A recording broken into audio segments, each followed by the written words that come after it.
এক গ্রামে এক দরিদ্র কৃষক বাস করত। তার সংসার খুবই কষ্টে চলত। প্রতিদিন সে মাঠে কাজ করত, কিন্তু তবুও ঠিকমতো খাবার জুটত না। একদিন হঠাৎ করে তার জীবনে এক অদ্ভুত ঘটনা ঘটল। একদিন সে বাজার থেকে একটি হাঁস কিনে আনল। হাঁসটি দেখতে ছিল সাধারণ হাঁসের মতোই, কিন্তু পরের দিন সকালে সে অবাক হয়ে গেল। হাঁসটি একটি সোনার ডিম পেড়েছে। কৃষক তো প্রথমে বিশ্বাসই করতে পারছিল না। সে ডিমটি বাজারে নিয়ে গেল এবং বিক্রি করে অনেক টাকা পেল। সে খুব খুশি হয়ে বাড়ি ফিরে এলো। পরদিন আবার হাঁসটি একটি সোনার ডিম দিল। এভাবে কৃষকটি প্রতিদিন একটি করে সোনার ডিম পেতে লাগলো। ধীরে ধীরে তার অভাব দূর হলো।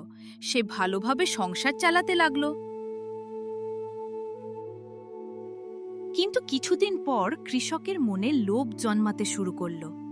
সে ভাবল, এই হাঁসটি যদি প্রতিদিন একটি করে সোনার ডিম দেয়, তাহলে এর পেটের ভিতর নিশ্চয়ই অনেক সোনা আছে। যদি একসাথে সব সোনা পেয়ে যাই, তাহলে তো আর কখনো কষ্ট করতে হবে না। তার স্ত্রী তাকে সতর্ক করে বলল, ওগো, এত লোভ করো না।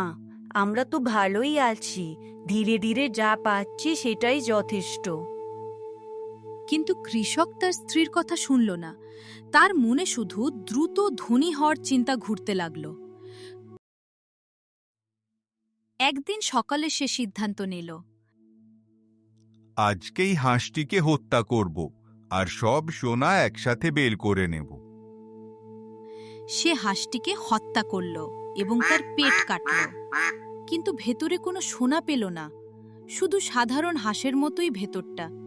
কৃষক তখন বুঝতে পারল তার বড় ভুল হয়েছে। সে কান্না করে বলল, হায় হায়, আমি কি করে এত বড় ভুল করলাম! একটু ধৈর্য ধরলেই তো প্রতিদিন সোনার ডিম পেতাম। এবার কি হবে আমার? কিন্তু তখন আর কিছুই করার ছিল না। বেশি লোভের কারণে সে তার সব সুখ হারিয়ে ফেলল। লোভ মানুষকে সর্বনাশের দিকে নিয়ে যায়। ধৈর্য আর সন্তুষ্টিই সুখের আসল চাবিকাঠি। বন্ধুরা, গল্পটি ভালো লাগলে ভিডিওটি লাইক করে দিও আর চ্যানেলটি সাবস্ক্রাইব করে পাশে থেকো।